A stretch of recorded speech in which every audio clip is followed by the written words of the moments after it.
Namun secara empirik, pemilu Orde Baru tetap dinilai curang karena secara substansial pelaksanaan pemilunya berjalan dengan tidak fair.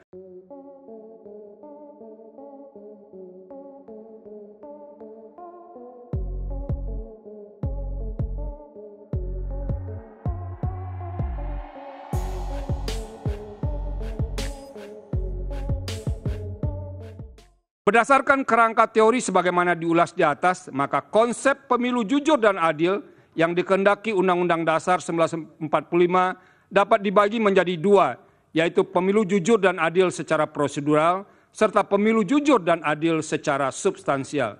Selanjutnya dianggap dibacakan. Melampaui batas keadilan prosedural, azas jujur dan adil dalam pasal 22E ayat 1 Undang-Undang Dasar 1945 tidak hendak berhenti pada batas keadilan prosedur semata.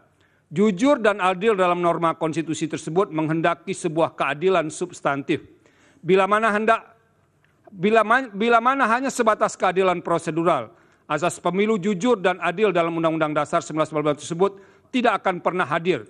Sebab pemilu pada masa Orde Baru pun berjalan memenuhi segala prosedur yang ada, yang dilaksanakan memenuhi standar mekanisme yang ditentukan dalam Undang-Undang Pemilu ketika itu.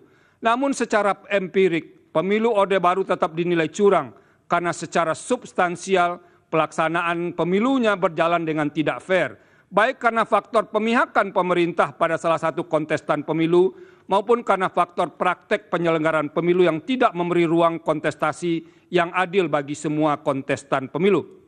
Oleh karena itu, azas jujur dan adil dalam norma pasal 22E ayat 1 Undang-Undang Dasar 1945 menghendaki sebuah keadilan dan kejujuran pemilu yang lebih material.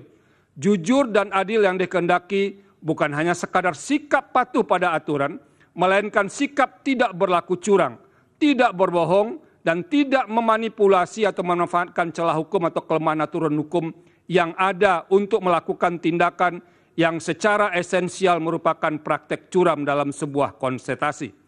Artinya, jujur dan adil dalam pemilu yang diinginkan konstitusi mencapai sesuatu yang bersifat hakiki dari arti kejujuran keadilan itu sendiri. Dalam arti, ukuran kejujuran dan adil bukan sebatas melihat dari sisi formalitas prosedural hukum, melainkan juga mencakup aspek yang berada di atas hukum, yaitu etika in casu etika dalam kontestasi pemilu.